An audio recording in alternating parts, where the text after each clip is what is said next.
كثيرا. أما بعد فإن خير الحديث كتاب الله، وخير الهدي هدي محمد صلى الله عليه وسلم، وشر الأمور محدثاتها، وكل محدثة بدعة، وكل بدعة ضلالة، وكل ضلالة في النار. فاتقوا الله عباد الله، فإن الله عز وجل أمر عباده بالتقوى، فقد قال سبحانه وتعالى في محكم التنزيل: يا أيها الذين آمنوا اتقوا الله حق تقاته ولا تموتن إلا وأنتم مسلمون. يا أيها الناس اتقوا ربكم الذي خلقكم من نفس واحدة وخلق منها زوجها وبث منهما رجالا كثيرا ونساء، واتقوا الله الذي تساءلون به والأرحام، إن الله كان عليكم رقيبا. يا أيها الذين آمنوا اتقوا الله وقولوا قولا سديدا يصلح لكم أعمالكم ويغفر لكم ذنوبكم، ومن يطع الله ورسوله فقد فاز فوزا عظيما. يا أيها الناس اتقوا ربكم إن زلزلة الساعة شيء عظيم. ثم أما بعد. সম্মানিত ভাইরা, সুপ্রিয় বন্ধুগণ, রব্বুল আলামিনের সীমাহীন করুণা এবং মেহেরবানি, যে রব্বুল আলামিন আমাদেরকে সৃষ্টির শ্রেষ্ঠ জীব মানুষ হিসাবে সৃষ্টি করেছেন, আশরাফুল মাখলুকাত। রব্বুল আলামিন বলছেন: ওয়ালাকাদ কাররামনা বানি আদম ওয়া হামালনাহুম ফিল বাররি ওয়াল বাহরি ওয়া রাযাকনাহুম মিনাত তাইয়্যিবাত ওয়া ফাদ্দালনাহুম আলা কাসীরিন মিম্মান খালাকনা তাফদীলা। আমি কাররামনা বানি আদম, আদম সন্তানদেরকে সম্মান দিয়েছি। ওয়া হামালনাহুম ফিল বাররি ওয়াল বাহর, জমিন এবং স্থলভাগে এবং সমুদ্র পথে তাদেরকে চলাফেরার ব্যবস্থা আমি করে দিয়েছি। ওয়া রাযাকনাহুম মিনাত তাইয়্যিবাত, এবং ওদেরকে পবিত্র এবং ভালো ভালো সুস্বাদু খাবার আমি দান করেছি।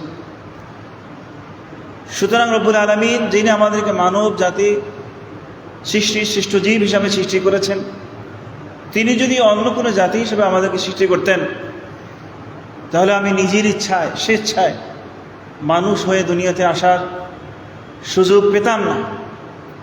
সর্বশ্রেষ্ঠ জাতি, সর্বশ্রেষ্ঠ মাখলুক, সবচেয়ে সম্মান এবং সবচেয়ে মর্যাদা দিয়ে রব্বুল আলামিন যে জাতিকে সৃষ্টি করেছেন, তারাই হচ্ছেন মানব জাতি। সুতরাং আপনি এবং আমি এবং আমরা একজন মানুষ হিসাবে যে দুনিয়াতে আসার সুযোগ পেয়েছি, আল্লাহ এই সুযোগ দিয়েছেন। এই নিয়ামতের শুকরিয়া যদি সারা জীবন ভর আদায় করেন, কোনো দিন শেষ হবে না। একটু যদি মিলিয়ে দেখি, আমরা একজন মানুষ হিসাবে সৃষ্টি না করে রব্বুল আলামিন যদি বনের কোনো পশু হিসাবে আপনাকে আমাকে সৃষ্টি করতেন, একটা সাপ, একটা কেঁচো, অথবা শ্রীগাল কিংবা কুকুর, অন্য কোনো মাখলুক করে সৃষ্টি করলে কতই না লাঞ্ছিত জীবন, কতই না ধিকৃত এবং বিকৃত জীবন, কিন্তু কিছুই করার ছিল না।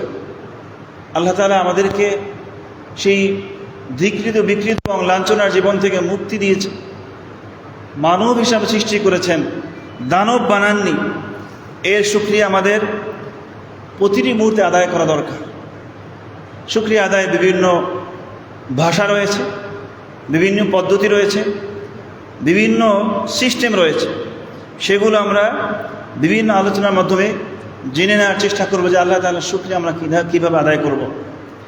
প্রিয় ভাইয়েরা, সুপ্রিয় বন্ধুরা, আজকে আমরা যে বিষয়টি নিয়ে কথা বলবো তা হচ্ছে আল উসরা আল মিসালিয়া আল মুসলিমা, একটি আদর্শ ইসলামী পরিবার।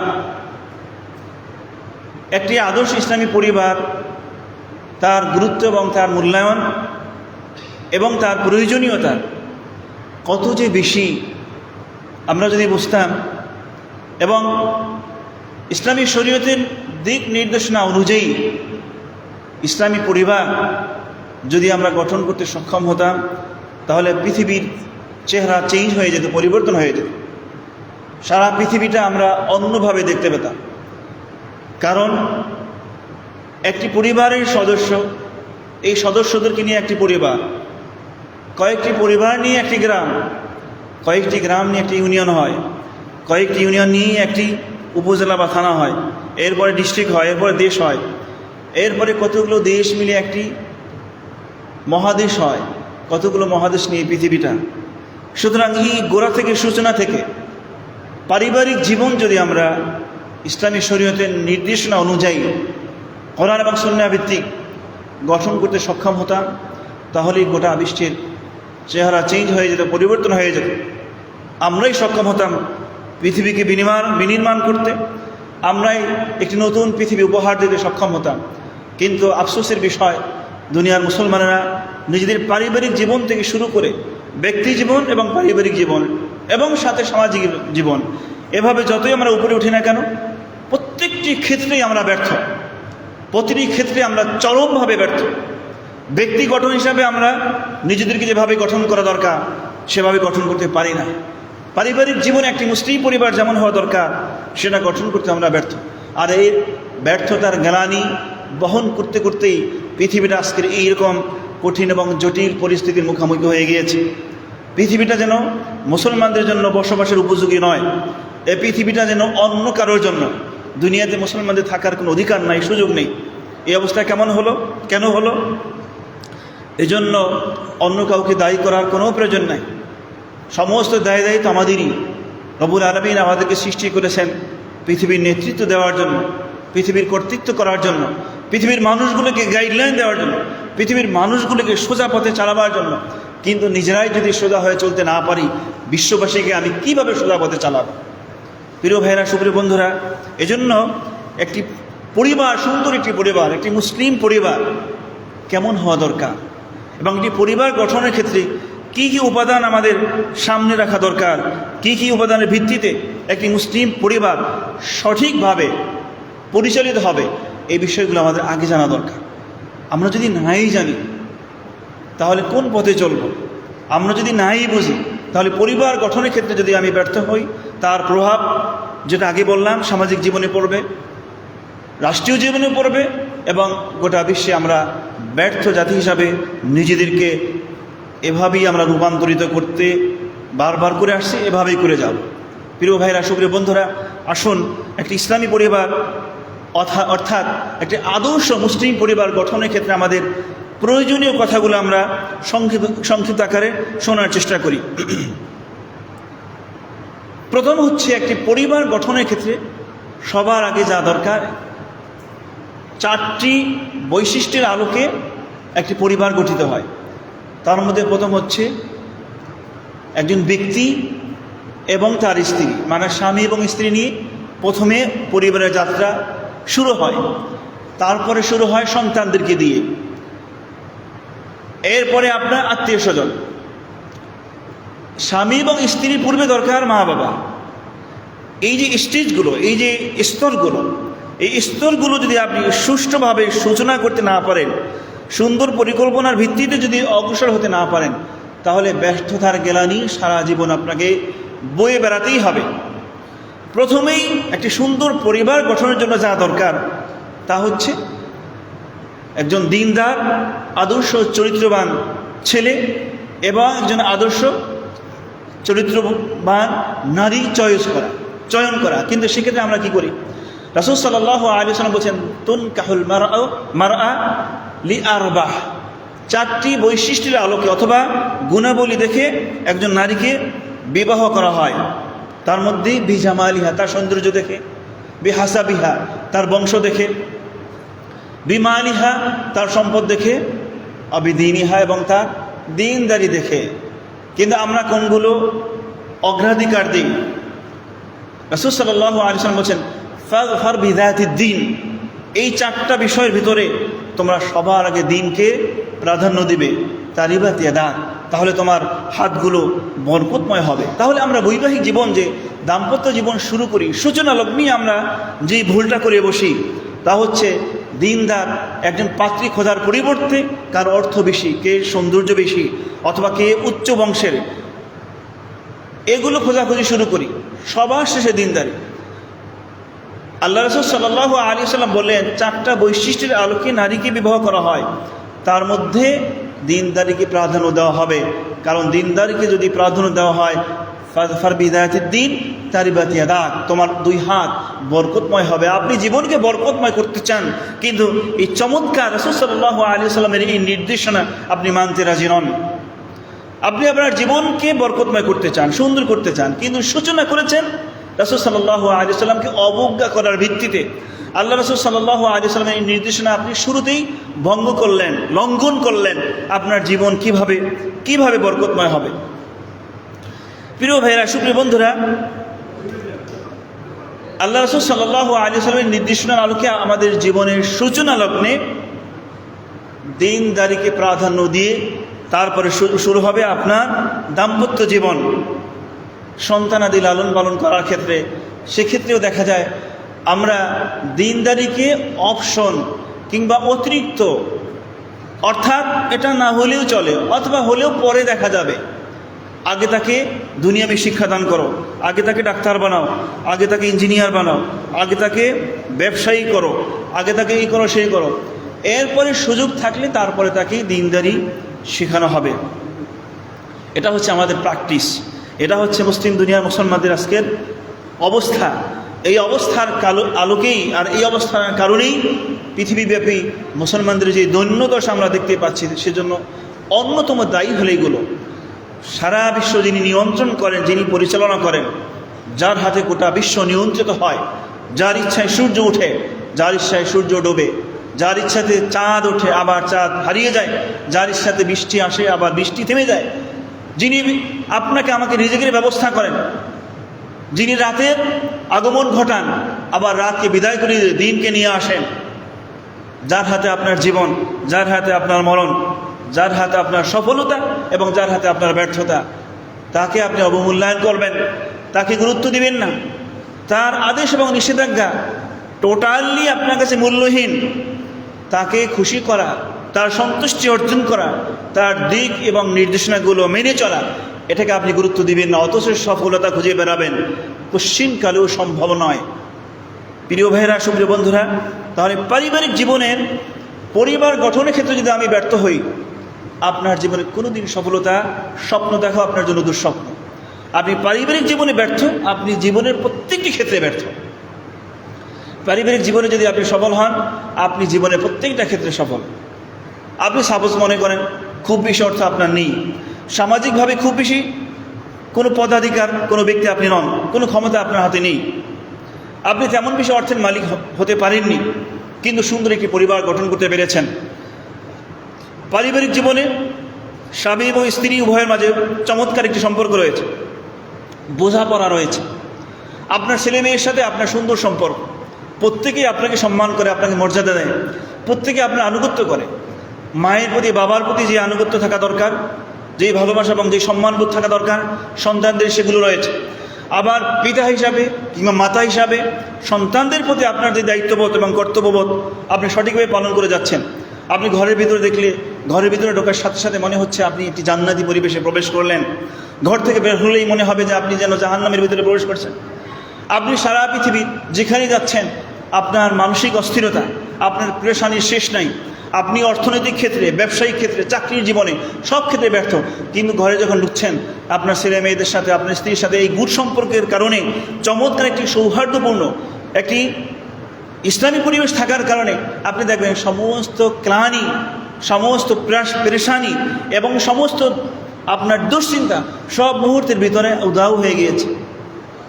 সুন্দর একটি পরিবার গঠন করার জন্য আপনি এই যে সফলতা পেলেন, এটা কোনো অর্থ দিয়ে হবে না, এটা কোনো পদ দিয়ে হবে না। বিপরীত দিকে আপনি অনেক বড় ক্ষমতার অধিকারী, আপনি একজন মন্ত্রী কিংবা এমপি কিংবা অনেক অর্থের মালিক, একজন শিল্পপতি কিংবা কোনো দেশের রাষ্ট্রপ্রধান, কিন্তু আপনার পরিবারে অশান্তি বিরাজ করতেছে, আপনার পারিবারিক জীবনে কোনো শান্তি নাই।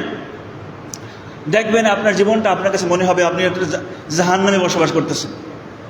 আপনি একজন মন্ত্রী, একজন শিল্পপতি, অনেক অর্থের মালিক কিংবা একজন রাষ্ট্রপতি, কিন্তু ঘরের ভিতরে যখন আপনি শান্তি খুঁজে পাচ্ছেন না, দেখবেন আপনার গোটা জীবনটা আপনার কাছে মনে হচ্ছে জাহান্নামী জীবন।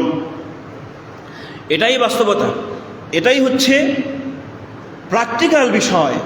আপনি জীবনে প্রশান্তি চান, জীবনটাকে প্রশান্তিময় করতে চান, সুন্দরভাবে সাজাতে চান, তাহলে সব কিছুর মালিকানা যার হাতে, প্রশান্তির মালিকও যিনি, যিনি মানুষের জীবনে প্রশান্তি দিয়ে থাকেন, মানুষের জীবনে যিনি অন্তরের ভিতরে, কলবের ভিতরে যিনি প্রশান্তি দান করেন, পারিবারিক জীবনে যিনি প্রশান্তি দান করেন, এমনকি সামাজিক জীবন, রাষ্ট্রীয় জীবন, সব ক্ষেত্রে যিনি শৃঙ্খলা দান করেন, সেই রবের সাথে আপনার সম্পর্ক যদি সুন্দর না হয়, আপনার জীবনের প্রতিটি ক্ষেত্রে ব্যর্থতা ছাড়া সফলতার মুখ কোনো দিন আপনি দেখবেন না। এটাই স্বাভাবিক, এটাই বাস্তব। প্রিয় ভাইরা, সুপ্রিয় বন্ধুরা, পারিবারিক জীবনের সুন্দর একটি পরিবার গঠন করতে চাইলে প্রথমত যেটা বললাম, স্বামী এবং স্ত্রী যাচাই বাছাই করার ক্ষেত্রে সবার আগে দ্বীনকে প্রাধান্য দেওয়া। রাসূল সাল্লাল্লাহু আলাইহি ওয়াসাল্লাম বলেছেন, ইযা জাআকুম মান তারদাউনা দীনাহু ওয়া খুলুকাহু ফাযাওয়িজু। কোনো ছেলে যদি তোমার কাছে বিবাহের প্রস্তাব নিয়ে আসে, মান তারদাউনা দীনাহু ওয়া খুলুকাহু, যার দীনদারি এবং চরিত্রের উপরে তোমার সন্তুষ্টি রয়েছে, এর মানে হচ্ছে যার ভিতরে দীনদারি রয়েছে এবং সুন্দর চরিত্র রয়েছে, ফাযাওয়িজু, তাকে তুমি তোমার কন্যাকে তার হাতে তুলে দিতে পারো। অর্থাৎ তার কাছে তুমি তোমার কন্যাকে তুলে দাও, তাকে তোমার কন্যার স্বামী হিসাবে তুমি গ্রহণ করো বা বাছাই করো। আমরা সম্পূর্ণ বিপরীত। কোনো একজন চরিত্রবান, আদর্শবান, দিনদার ছেলে যদি প্রস্তাব নিয়ে আসে, কিন্তু তার অর্থনৈতিক অবস্থা যদি দুর্বল হয়, তার যদি খুব বেশি আপনার পদ পজিশন না থাকে, সামাজিকভাবে খুব বেশি প্রতিষ্ঠিত না হয়, তাহলে আপনি বাড়িতেই ঢুকতে দেবেন না। এমনকি বাড়িতে ঢুকলে কোনো রকম আপনি সময় দিয়ে বিদায় করে দেবেন, কারণ তার ভিতরে অর্থ নাই, তার প্রচুর ক্ষমতা নাই, সামাজিকভাবে সে দুর্বল। তাহলে এই যে উল্টা পথে আমরা চলছি, উল্টা পথে চলার কারণেই আমাদের জন্য যা উল্টা পথে চলে যা হবে, সেটাই তো আমাদের ভাগ্যে জুটবে, এটাই স্বাভাবিক। প্রিয় ভাইরা, সুপ্রিয় বন্ধুরা, এরপরে আপনার সুন্দর একটি পরিবার গঠনের জন্য পারিবারিক জীবনে জুলুম মানে সীমালঙ্ঘন, কারোর উপরে জুলুম করা যাবে না। স্বামী স্ত্রীর উপরে জুলুম করবে না, স্ত্রী স্বামীর উপরে জুলুম করবে না। আজকে আমাদের পারিবারিক জীবন জাহান্নামের মতো হয়ে যাচ্ছে। কারণ কি? স্বামী তার স্ত্রীকে স্ত্রী অধিকার দিতে ব্যর্থ এবং অক্ষম। কি জন্য ব্যর্থ? সে মনে করে পরিবারের সব কিছু তার, সে যেহেতু উপার্জন করে, সুতরাং সে তার স্ত্রীকে একজন কাজের মানুষের মতো খাটাবে, তাকে স্ত্রীর মর্যাদা দিবে না, তার সাথে ব্যবহার করবে, সব সময় ধমকের সুরে কথা বলবে, ধমক দিয়ে কথা বলবে, সুন্দর আচরণ করবে না, মুস্কি ভাষায় কথা বলবে না। কারণ স্ত্রী মুস্কি ভাষা পাওয়ার উপযোগী নয়, তাকে ধমকের উপরে রাখতে হবে। এবং তার ছোটোখাটো বিষয় কখনোই তাকে কনসিডার করা যাবে না। প্রত্যেকটি বিষয় তাকে দোষারোপ করে তাকে চার্জ করতে হবে এবং তার প্রত্যেকটি বিষয় পুঙ্খানুপুঙ্খরূপে 100% কারেক্ট। এমনকি রান্নাবান্নার ক্ষেত্রে সামান্য একটু ভুলও যদি হয়, সেটাও তাকে ছাড় দেওয়া যাবে না। এটি হচ্ছে স্বামীদের অবস্থা। স্ত্রীদের ক্ষেত্রে একই কথা দেখা যায়। স্বামীদের অধিকারের ব্যাপারে তারা টোটালি বেমালুম, খবর নেই। স্বামী যদি বাসায় ফিরে আসে, ঘরে ফিরে আসে, স্ত্রীর কর্তব্য সবার সব কিছু ফেলে রেখে স্বামীর সামনে চলে আসে, তার প্রয়োজন মেটানো, যদি একটু পানি চায় সাথে সাথে সব কিছু কিন্তু আজকের যে সামাজিক প্র্যাকটিসগুলো আমরা দেখতে চাই বা দেখতে পাই, তা হচ্ছে আপনি কোনো কাজে আসেন, স্বামী যদি কোনো কিছু চায়, ওটা পরে দেখা যাবে, কাজ সম্পন্ন করে শেষ করে তারপরে আপনি তার হাতে তার ডাকে সাড়া দিচ্ছেন। এই যে পারিবারিক অশান্তি এভাবেই শুরু হয়। স্বামীর কোনো কথা স্ত্রীর কাছে ভালো লাগে না, একটু ধমক দিয়ে কথা বললে সাথে সাথে মুখের উপরে জবাব। এই মুখের উপরে জবাব দিতে গিয়ে পারিবারিক যে অশান্তি, এটা সৃষ্টি হবেই। সুন্দর একটি পরিবেশ স্বামী এবং স্ত্রী উভয়ই এভাবে নষ্ট করে দেয়। অনুরূপভাবে ছেলে মেয়েদের ক্ষেত্রে একই কথা। ছেলে মেয়েদেরকে আপনি দিন শেখাবেন না, আপনি প্রথমেই তাদেরকে অন্য কোনো শিক্ষা দান করবেন। প্রথমেই স্বপ্ন দেখবেন তাকে ডাক্তার বানান ডাক্তার, কোনো সমস্যা নেই, কিন্তু সবার আগে তাকে তাওহীদ শেখাতে হবে, সবার আগে তাকে কালিমাতুত তাওহীদ শেখাতে হবে। তার রবের সম্পর্কে যদি না জানে, সে কোনোদিন বিদ্বান, কোনোদিন সে বুদ্ধিমান, কোনোদিন সে শিক্ষিত হতে পারে না। যেই বাচ্চা বা যেই সন্তান তার রবকে চেনে না, সে যত বড় শিক্ষিত হোক না কেন, যত বড় বুদ্ধিমান হোক না কেন, কোরআন এবং সুন্নাহর দৃষ্টিতে সে মূর্খ, তার থেকে আহাম্মক, তার থেকে বড় নির্বুদ্ধি আর কে হতে পারে না যে তার রবকে চেনে না। আপনারা জানেন আবু জাহাল, যাকে বলা হতো আবুল হিকাম, মানে জ্ঞানীদের বাবা, কিন্তু রাসূল সাল্লাল্লাহু আলাইহি ওয়াসাল্লাম তাকে বলেছেন আবু জাহাল, মানে মূর্খদের পিতা, বলদদের পিতা। কি জন্য সে মূর্খদের পিতা? যে তার রবকে চিনে না, যে তার স্রষ্টাকে চিনে না, এবং রব কর্তৃক যে রাসূল প্রেরিত হয়েছেন সেই রাসূলকে চিনে না, সে আবার কিভাবে বুদ্ধিমান হতে পারে? সুতরাং প্রিয় ভাইয়েরা, সুপ্রিয় বন্ধুরা, সন্তানদেরকে আপনি যদি উত্তম নাগরিক, উত্তম সন্তান এবং আদর্শবান সন্তান হিসেবে পেতে চান, সবার আগে তার রবকে চিনাতে হবে সন্তানদেরকে। সবার আগে আপনার সন্তানদের সামনে আপনার রবের পরিচয় তুলে ধরতে হবে, তার রুবুবিয়্যাত, তার উলুহিয়্যাত, তার আসমা ওয়া সিফাত এবং রবের অধিকার, আল্লাহ তাআলার অধিকারগুলো সবার আগে জানাতে হবে। রব্বুল আলামিন বলছেন, ওমা কদারুল্লাহা হাক্কা কদরিহি, লোকেরা আল্লাহ তাআলার মর্যাদা দিতে ব্যর্থ, অর্থাৎ অধিকাংশ লোকেরাই আল্লাহ তাআলার যে সঠিক অধিকার, সঠিক মর্যাদা সেটা দিতে ব্যর্থ। তারা তার রুবুবিয়তের ক্ষেত্রে অধিকার ক্ষুণ্ণ করে, উলুহিয়তের ক্ষেত্রে অধিকার ক্ষুণ্ণ করে, আসমা এবং সিফাতের ক্ষেত্রে অধিকার ক্ষুণ্ণ করে। আল্লাহ তাআলার অধিকার ক্ষুণ্ণ করে আপনি দুনিয়াতে সফলতা অর্জন করতে চান, এটা অসম্ভব এবং অসম্ভব। প্রিয় ভাইরা, সুপ্রিয় বন্ধুরা, পারিবারিক জীবনে জুলুম এবং সীমালঙ্ঘন থেকে বিরত থাকা অন্যতম গুরুত্বপূর্ণ একটি প্র্যাকটিস হওয়া উচিত একটি মুসলিম পরিবারে। আরেকটি বিষয় হচ্ছে পারিবারিক জীবনে পারিবারিক বৈঠক, এর প্রচলন আজকের মুসলিম সমাজে নাই বললেই চলে। আপনাদেরকে যদি জিজ্ঞেস করা হয় যে আপনি আপনার পরিবারের সদস্যদেরকে নিয়ে, আপনার স্ত্রী, আপনার সন্তানদেরকে নিয়ে সপ্তাহে কয়দিন বসেন, সবার সাথে সলাপ পরামর্শ করেন কিনা? সপ্তাহ তো দূরের কথা, প্রতি মাসে একদিনও কি সন্তানদেরকে নিয়ে, স্ত্রী সন্তান সবাইকে নিয়ে বসা হয়, ছেলে মেয়েদেরকে নিয়ে বসা হয়, তাদেরকে নিয়ে পারিবারিক জীবনে খুঁটিনাটি বিষয় নিয়ে কি পরামর্শ করা হয়, জিজ্ঞেস করা হয় কিভাবে পরিবার চলছে, কেমনভাবে চলা উচিত, কোথায় কোথায় সমস্যা, কী কী সমস্যা, সেইগুলো কি পরামর্শ করা হয়? না, শুধু আপনি নিজেকে মহাপণ্ডিত ভাবেন, দুনিয়ার সবার সাথে পরামর্শ করেন কিন্তু ছেলে মেয়ের সাথে পরামর্শ করেন না, পৃথিবীর সবার সাথে আপনি বুদ্ধি নেন কিন্তু স্ত্রী থেকে বুদ্ধি নেন না। এই প্র্যাকটিস চলছে আমাদের। আল্লাহ রাসূল সাল্লাল্লাহু আলাইহি ওয়াসাল্লাম থেকে বুদ্ধিমান কোনো মানুষ পৃথিবীতে আসে নাই, আসবেও না। কিন্তু রাসূল সাল্লাল্লাহু আলাইহি ওয়াসাল্লাম যুদ্ধের ক্ষেত্রে পর্যন্ত স্ত্রীদের কাছে গিয়ে পরামর্শ নিতেন, যুদ্ধের ময়দানে। কল্পনা করা যায়, হুদায়বিয়া সন্ধি সহ বিভিন্ন যুদ্ধের ক্ষেত্রে রাসূল সাল্লাল্লাহু আলাইহি ওয়াসাল্লাম স্ত্রীদের কাছে গিয়ে পরামর্শ নিতেন, পরামর্শ চাইতেন, সবাই পরামর্শ করতেন। আপনি নিজেকে একটু প্রশ্ন করুন তো, আপনার জীবনে একটু খেয়াল করুন, আপনার বৈবাহিক জীবন যদি 20 হয়, যদি 30 হয়, এই 30 বছর জীবনে কতবার আপনি আপনার স্ত্রীর সাথে একান্ত বৈঠক করেছেন, ছেলে মেয়ে সবাইকে নিয়ে একান্ত বৈঠক করেছেন, জিজ্ঞেস করেছেন যে আমাদের এই সমস্যাগুলো সমাধানের জন্য কী কী করা দরকার? আপনার জীবনের সার্থকতা এবং সফলতা এবং আপনার জীবনের ভালো যদি কেউ চায়, সবার আগে তো আপনার স্ত্রী চাইবে, মা বাবার পরে, এরপর তো আপনার সন্তানেরা, তারাই চাইবে আপনার সফলতা এবং আপনার সার্থকতা। কিন্তু তাদেরকে বাদ দিয়ে আপনি সমাজের মোড়লদের কাছে বুদ্ধি নিতে যান। আপনি আপনার স্ত্রী এবং সন্তান, যারা আপনার সবচেয়ে বড় সফলকামী, সবচেয়ে বেশি যারা সফলতা কামনা করে, সবচেয়ে বেশি যারা সার্থকতা কামনা করে, আপনি সেই স্ত্রী এবং সন্তানদেরকে বাদ দিয়ে সমাজের মোড়লের কাছে বুদ্ধি ধার করতে যান।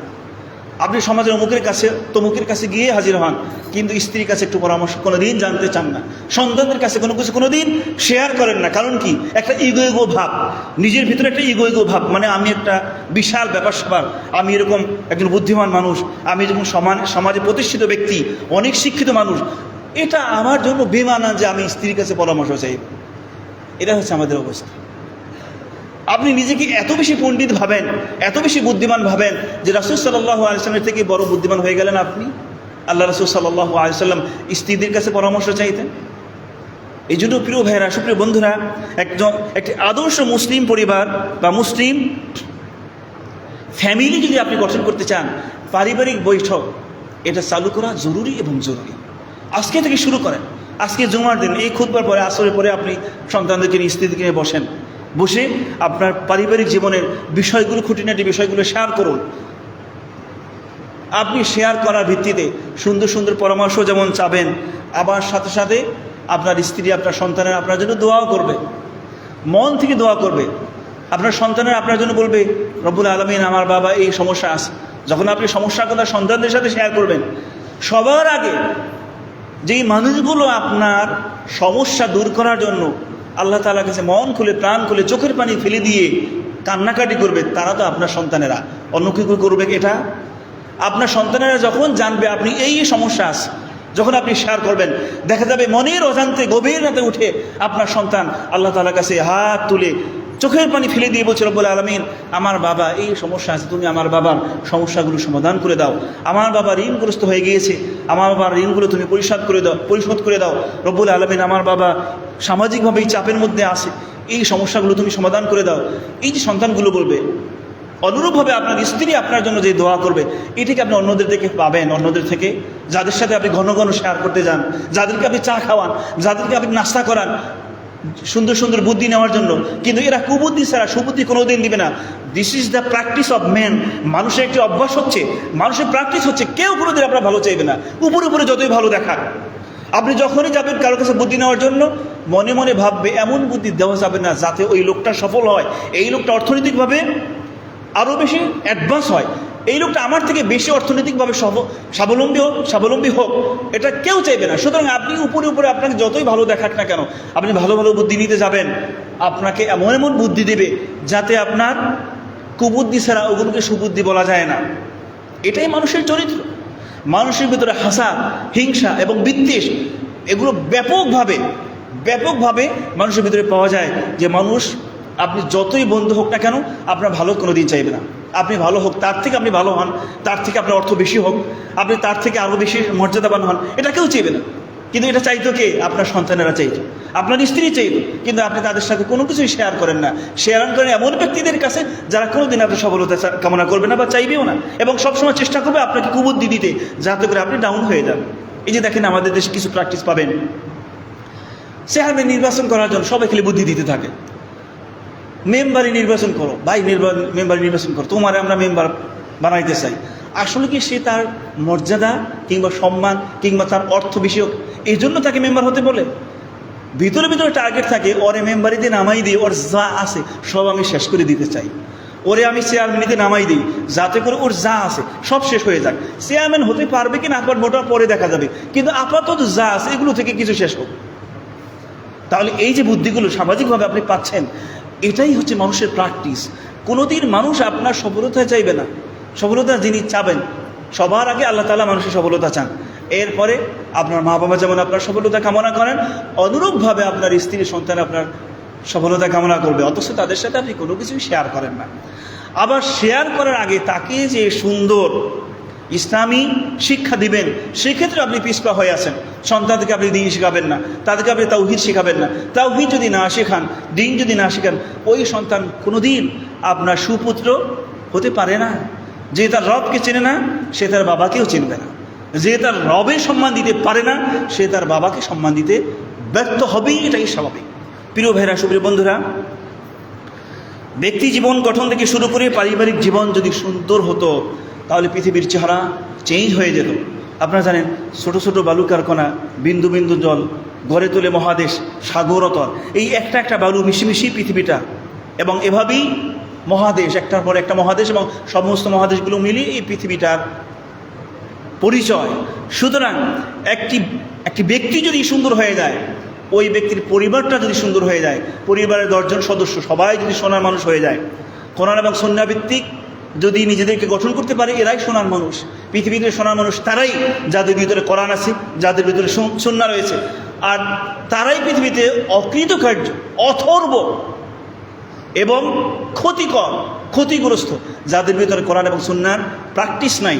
সুতরাং আপনার ব্যক্তি জীবনে যদি কোরআন সুন্নাহর প্র্যাকটিস থাকে, পরিবারটাকে যদি সেভাবে গঠন করতে পারেন, এই ব্যক্তি, এরপরে পরিবার, এরপরে সমাজ, এরপরে দেশ, এরপরেই তো পৃথিবী। এভাবেই পৃথিবীটা সুন্দর হয়ে যেত। সোনার একটা পৃথিবী আমরা দেখতে পেতাম। আজকে কি পাচ্ছি আমরা সোনার পৃথিবী? আজকে রূপার পৃথিবীও নাই। আজকে হচ্ছে এমন এক পৃথিবী যে এই পৃথিবীতে একটি টাকার জন্য একজন মানুষকে হত্যা করা হয়। আজকে হচ্ছে এমন একটা পৃথিবী যে এই পৃথিবী একটি ছোট্ট একটা বাক্য আপনার মুখ থেকে বের করেছেন, সেই একটি বাক্য বলার কারণে আপনাকে হত্যা করা হয়। আজকে এমন একটা পৃথিবীতে আমরা বসবাস করতেছি যেই পৃথিবীতে মব কালচার চলছে। শুধুমাত্র যদি এখানে একটা আওয়াজ তোলা হয়, অমুকে ধরো, বাস, আর কোনো কথা নাই, অমুকে মারো, আর কোনো কিছু প্রয়োজন নাই। কী জন্য মারবো, কেন মারবো, কেন ধরবো, কেন তাকে হত্যা করব, কেন তাকে আঘাত করব, কোনো কিছু প্রয়োজন নাই। এই প্র্যাকটিসগুলো চলছে আজকের পৃথিবীতে। আফসোসের বিষয়, একটি মুসলিম প্রধান দেশ, আমরা বলি 90% মুসলমানের দেশ, এটা কি মুসলমানদের দেশে মুসলমানদের চরিত্র? আল্লাহ রাসূল সাল্লাল্লাহু আলাইহি ওয়াসাল্লাম বলছেন, মানুষের অধিকার সাবধান, কারণ কিয়ামতের দিন রব্বুল আলামিন তার নিজের অধিকারও ক্ষমা করবেন, কিন্তু মানুষের অধিকার ক্ষমা করবেন না। একজন ব্যক্তির অধিকার যদি আপনি পৃথিবীর জীবনে নষ্ট করে থাকেন, কাউকে আঘাত দিয়ে কথা বলে থাকেন, কাউকে কষ্ট দিয়ে কথা বলেন, কারোর জীবনের উপরে যদি আঘাত করেন, কিয়ামতের দিন সেই অধিকারগুলো আপনাকে ফেরত দিতেই হবে। কিন্তু কিভাবে ফেরত দিবেন? দেওয়ার কি আছে আপনার কাছে? কিছুই তো নেই। যখন দেওয়ার মতো কিছুই থাকবে না, তখন রব্বুল আলামিন বলবেন, তুমি তোমার ন্যাকগুলো তাকে দিয়ে দাও। যেই দিন একটা ন্যাকের জন্য মানুষ পাগলের মতো ছুটাছুটি করবে, সেই দিন যদি আপনার কাছ থেকে ন্যাকগুলো নিয়ে অধিকার প্রাপ্ত ব্যক্তিটাকে দিয়ে দেওয়া হয়, কেমন হবে আপনার জীবন? যদি আপনার কোনো ন্যাকও না থাকে, তখন বলা হবে তার পাপাচারগুলো তুমি বহন করো। মানে যার অধিকার আপনি নষ্ট করেছিলেন পৃথিবীর জীবনে, তার পাপাচারগুলো আপনি নিয়ে যাবেন। একটু চিন্তা করুন তো, যেই দিন আপনি ন্যাকের জন্য হাহাকার করতেছেন, পাগলের মতো ছুটে বেড়াচ্ছেন, একটি ন্যাকের জন্য আপনি ধরা খেয়ে যাচ্ছেন, সেই দিনে আপনার ন্যাকগুলো দিয়ে দিতে হচ্ছে আরেকজনকে। আবার নিজের কাছে ন্যাক না থাকলে যার অধিকার আপনি ক্ষুণ্ণ করেছিলেন, তার পাপাচারগুলো আপনাকে নিয়ে আসতে হচ্ছে, যাতে করে আপনার শাস্তি দ্বিগুণ থেকে ত্রিগুণ বেড়ে যায় আর ও যাতে মুক্তি পেয়ে যায়। সেই কিয়ামতের দিন এমন কেউ কি আছে সেই কিয়ামত থেকে বেঁচে যাবে? ওই দিন হাজির হতে হবে না, ওই দিন আল্লাহ তাআলার কাছে সাক্ষাৎ দিতে হবে না, এমন কাউকে খুঁজে পাওয়া যাবে? পাওয়া যাবে না। সুতরাং এই বিশ্বাস যদি আমাদের ভিতরে ঢুকতো, তাহলে কি এই প্র্যাকটিসগুলো আজকে আমরা করতাম? একটি ছোট্ট কটু বাক্যের জন্য একটা মানুষকে আঘাত করতে পারতাম, একটা মানুষকে আহত করতে পারতাম, একটা মানুষকে ব্যথা দিয়ে কষ্ট দিয়ে এভাবে কথা বলতে পারতাম, ধমক দিয়ে কথা বলতে পারতাম। মানুষের অধিকার এভাবেই ক্ষুণ্ণ করে বেড়াচ্ছি, নিজেদের পরিচয় দিয়ে বেড়াই আমরা মুসলমান। কিন্তু মুসলমান কী আছে আমাদের ভিতরে? মুসলিম মানে কি? আল্লাহ রাসূল সাল্লাল্লাহু আলাইহি ওয়াসাল্লাম বলছেন, মান সালিমাল মুসলিমুনা মিন লিসানিহি ওয়া ইয়াদিহি। মুসলমান হচ্ছে সেই যার জিহ্বা এবং যার হাত থেকে মানুষ নিরাপদ। এবার একটু খেয়াল করুন, জিহ্বা এবং হাতের কথা কেন আসলো? কারণ মানুষের অধিকার নষ্ট করার ক্ষেত্রে সবার আগে আমরা এই জিহ্বাকে ব্যবহার করি, তারপরে হাত। সুতরাং আপনি যদি মুসলমান হতে চান, আপনার জিহ্বা এবং আপনার হাত থেকে মুসলমানেরা নিরাপদ হতে হবে। আর যদি নিরাপদ না হয়, তাহলে রাসূল সাল্লাল্লাহু আলাইহি ওয়াসাল্লামের এই হাদিসের ভাষ্য অনুযায়ী আপনি তো মুসলমান হতে পারেননি। কারণ আল মুসলিম মান সালিম আল মুসলিমুনা মিন লিসানিহি ওয়া ইয়াদিহি। প্রিয় ভাইরা, সুপ্রিয় বন্ধুরা, তাহলে আমাদেরকে বিষয়গুলো খেয়াল করতে হবে যে আসলে আমরা কোন পথে যাচ্ছি, কেনই বা এমন হয়ে যাচ্ছি, কেনই বা আমরা হাইওয়ানি জীবন শুরু করে দিলাম, কেনই বা আমরা পশুত্বের মতো জীবনযাপন শুরু করে দিলাম। ইসলামী চরিত্র কোথায়, ইসলামী আদর্শই বা কোথায়? নিজেদেরকে মুসলিম পরিচয় দেই, অথচ মুসলিম চরিত্রে কিছুই আমার কাছে বাকি নাই। কেনই বা আমরা এমন হয়ে গেলাম? কারণ রব্বুল আলামিন বলেন, ওয়ালাকাদ যারা'না লিজাহান্নামা কাসীরাম মিনাল জিন্নি ওয়াল ইনস লাহুম কুলুবুন লা ইয়াফকাহুনা বিহা ওয়া লাহুম আ'য়ুনুন লা ইউবসিরুনা বিহা ওয়া লাহুম আযানুন লা ইয়াসমাউনা বিহা উলাইকা কাল আনআমি বাল হুম আযাল উলাইকা হুমুল গাফিলুন। আমি অনেক জিন এবং মানব জাতিকে সৃষ্টি করেছি জাহান্নামের জন্য। লাহুম কুলুবুন লা ইয়াফকাহুনা বিহা, যাদের কলব আছে, অন্তর আছে, কিন্তু এই কলবটা দিয়ে সে বুঝে না। কি বুঝে না? সব বুঝে, শুধু কোরআন এবং সুন্নাহ বুঝে না। কিভাবে উপার্জন করতে হয় বুঝে, কিভাবে মানুষকে ধোঁকা দিতে হবে তাও বুঝে, কিভাবে মানুষকে খোঁটা দিয়ে কথা বলতে হবে তাও বুঝে, কিভাবে মানুষকে আঘাত করতে হবে তাও বুঝে, কিভাবে নিজের শ্রেষ্ঠত্ব এবং কর্তৃত্ব প্রমাণ করতে হবে তাও বুঝে, কিভাবে মানুষকে অপদস্থ করতে হবে তাও বুঝে। বুঝে না শুধু কোরআন এবং সুন্নাহ। লাহুম কুলুবুন লা ইয়াফকাহুনা বিহা ওয়ালাহুম আ'ইনুন লা ইউবসিরুনা বিহা, ওদের চোখ আছে এই চোখ দিয়ে দেখে না। আল্লাহ বলছেন চোখ আছে চোখ দিয়ে দেখে না মানে কি? সব দেখে, কোথায় অর্থ আছে তা দেখে, কোথায় ভালো চাকরি আছে তা দেখে, কোথায় মানুষের হক আছে সেটাও দেখে, সব কিছু দেখে, কিন্তু দেখে না শুধু কোরআন এবং সুন্নাহ। ওয়ালাহুম আযানুন লা ইয়াসমাউনা বিহা, এবং ওদের কান আছে এই কান দিয়ে শোনে না। এর মানে কি? সব শোনে, কোরআন এবং সুন্নাহর কথা শোনে না। গান শোনে, মিউজিক শোনে, গীবত শোনে, চগলখুরি শোনে, সব কিছু শোনে। শোনে না শুধু কোরআন এবং সুন্নাহ, শোনে না শুধু তাওহীদের কথা, শোনে না শুধু ইসলামের কথা। এরপরে রব্বুল আলামিন বলছেন উলাইকা কাল আনআমি বাল হুম আদাল, এরা হচ্ছে পশুর মতো বরং পশুর থেকেও খারাপ। আল্লাহ বলছেন এরা পশুর মতো বরং পশুর থেকেও খারাপ। আল্লাহ বলছেন তাহলে এই মানুষগুলিকে রব্বুল আলামিন পশু হিসাবে স্বীকৃতি দিয়েছেন, পশু হিসাবে তাদেরকে পরিচয় করে দিয়েছেন রব্বুল আলামিন। মানুষ অথচ আল্লাহ বলছেন পশু। লাকাদ খালাকনাল ইনসানা ফি আহসানি তাকওয়িম সুম্মা রাদাদনাহু আসফালা সাফিলিন, আমি মানুষগুলোকে সবচেয়ে সুন্দর আকৃতি দিয়ে সৃষ্টি করেছি, এরপরে সবচেয়ে নিকৃষ্ট আকৃতিতে তাদেরকে রূপান্তর করে দিয়েছি। আল্লাহ বলছেন সুতরাং প্রিয় ভাইয়েরা, সুপ্রিয় বন্ধুরা, সুন্দর মানুষ হওয়ার স্বপ্ন দেখতে হবে, সুন্দর মানুষ হওয়ার পরিকল্পনা করতে হবে, সুন্দর মানুষ হওয়ার পদ্ধতিগুলো জানতে হবে, সুন্দর মানুষ হিসাবে নিজেকে গড়ে তুলতে হবে। আপনি নিজের কাছে যতই পণ্ডিত হন না কেন, যতই ভালো মনে করেন না কেন, আপনার পরিবারের কাছে যদি আপনি ভালো না হন, আল্লাহ তাআলার কাছে ভালো হবেন না। আল্লাহ রাসূল সাল্লাল্লাহু আলাইহি ওয়াসাল্লামের হাদিস, খায়রুকুম ইনদা আহলিহি ওয়া আনা খায়রুকুম ইনদা আহলি, তোমাদের মধ্যে সর্বোত্তম ভালো মানুষ সেই যে তার পরিবারের কাছে ভালো, আর তোমাদের কাছে আমি তোমাদের মধ্যে সবচেয়ে ভালো, কারণ আমি আমার পরিবারের কাছে ভালো। তোমাদের মধ্যে সবচেয়ে ভালো তারাই যারা তাদের পরিবারের কাছে ভালো, আর আমি আমার পরিবারের কাছে সবচেয়ে ভালো। প্রিয় ভাইয়েরা, সুপ্রিয় বন্ধুরা, অধিকাংশ মানুষকে এমন পাবেন সমাজে গেলে অনেক বড় পণ্ডিত, অনেক ভালো মানুষ, কিন্তু পরিবারের কাছে সবচেয়ে বাজে। বরং অধিকাংশ মানুষ অবস্থা এরকম, সমাজে গেলে বিশাল বড় পণ্ডিত, অনেক বড় মাতবার, অনেক সুন্দর সুন্দর ভাষায় কথা বলে, একেবারে মিষ্টি ভাষায় কথা বলে, মুস্কি দিয়ে হাসি দিয়ে কথা বলে, আলোচনা বক্তব্য দেওয়ার সময় খুব সুন্দরভাবে বক্তব্য দেয়, কিন্তু পরিবারের ভিতরে ঢোকার সাথে সাথে ও আর মানুষ থাকে না, অমানুষ পেয়ে যায়। পরিবারের সদস্যদের সাথে, স্ত্রীর সাথে, সন্তানদের সাথে অমানুষের মতো আচরণ শুরু করে দেয়। এই যে সমাজে আপনি খুব ভালো কিন্তু পরিবারের কাছে খারাপ, আপনি আসলে ভালো।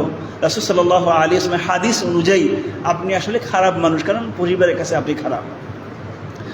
আপনার পরিবার যখন স্বীকৃতি দেবে আপনি ভালো মানুষ, তখনই আপনি ভালো। পরিবার যখন স্বীকৃতি দেবে আপনি ভালো নন, আপনি সারা পৃথিবীর সবার কাছে ভালো হলেও আল্লাহ তাআলার কাছে ভালো নন, কারণ পরিবারের কাছে আপনি খারাপ। প্রিয় ভাইয়েরা, সুপ্রিয় বন্ধুরা,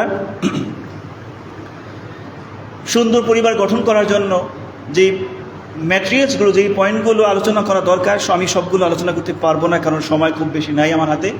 শুধুমাত্র আপনাদেরকে একটা বিষয় একটু জাস্ট সতর্ক করতে চাই, তা হচ্ছে আপনারা এই যে যারা আসতেছেন, আলহামদুলিল্লাহ আশপাশে অনেকেই এই মসজিদে আসেন, খুতবা শোনার জন্য আসেন, কিন্তু অধিকাংশই কিন্তু খুতবা শুরু করার অন্তত 10 মিনিট বা 15 মিনিট পরে আসতেছে, এবং আপনাদের দেরির কারণে আমি শুরুও করেছি দেরিতে। যদি সময় মতো শুরু করতে পারতাম তাহলে অনেক কথা আমি বলতে পারতাম, আবার আলোচনাটা গুছিয়ে নিয়ে আসতে পারতাম, শেষ করতে পারতাম। তো আপনাদের দেরির কারণে আমিও দেরি করেছি। আবার শেষ দেখে তো সময় মতো করতে হবে, স্বাভাবিকভাবেই দেখা যাবে আমার আলোচনা একটা পার্ট বা একটা অংশ থেকে যাবে। তো এতে কোনো লাভ নাই, জুমার দিনে দেরি করার মধ্যে কোনো লাভ নেই। আপনি কি করেছেন? বাসার মধ্যে একটু গল্প করেছেন, ছেলে মেয়েদের সাথে একটু সময় কাটিয়েছেন, এরপরে আস্তে ধীরে গোসল টোসল করে আস্তে ধীরে আপনি আসলেন, আপনি কিন্তু লাভবান হন নাই, আপনি ক্ষতিগ্রস্ত হয়েছেন। কী জন্য ক্ষতিগ্রস্ত? কারণ হচ্ছে আল্লাহ রাসূল সাল্লাল্লাহু আলাইহি ওয়াসাল্লাম বলেছেন, জুমার দিনে যেই ব্যক্তি সবার আগে মসজিদে হাজির হয় তার জন্য উট কোরবানি করার ফজিলত আল্লাহ তাআলা আপনাকে দান করবেন। এই জন্য 100 মানুষ যদি প্রথম দিকে আসে, 100 মানুষই উট কোরবানি করার ফজিলত সে পেয়ে যাবে। এমন না যে একজনকে আল্লাহ একটা দিবেন বাকি আর নাই। আল্লাহ তাআলা এমন নন যে একজনকে দিবেন বাকিদেরকে দিবেন না।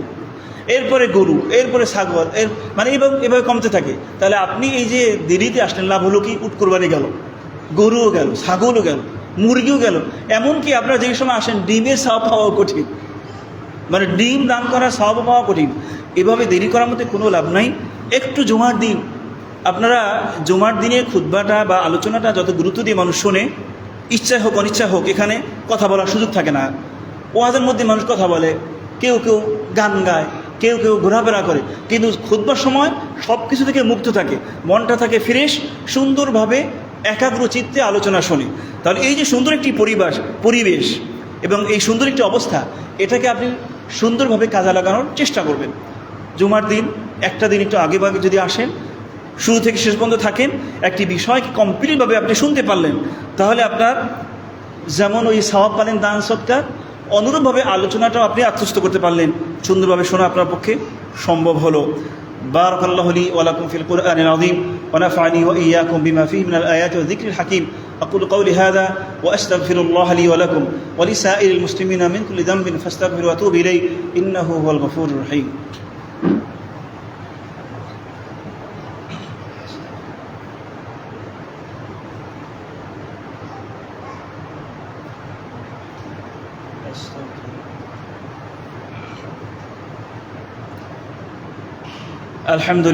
الحمد لله نحمده ونستعينه ونستغفره ونعوذ بالله من شرور أنفسنا وسيئات أعمالنا، من يهده الله فلا مضل له ومن يضلل فلا هادي له، وأشهد أن لا إله إلا الله وحده لا شريك له، وأشهد أن محمدا عبده ورسوله صلى الله عليه وعلى آله وصحبه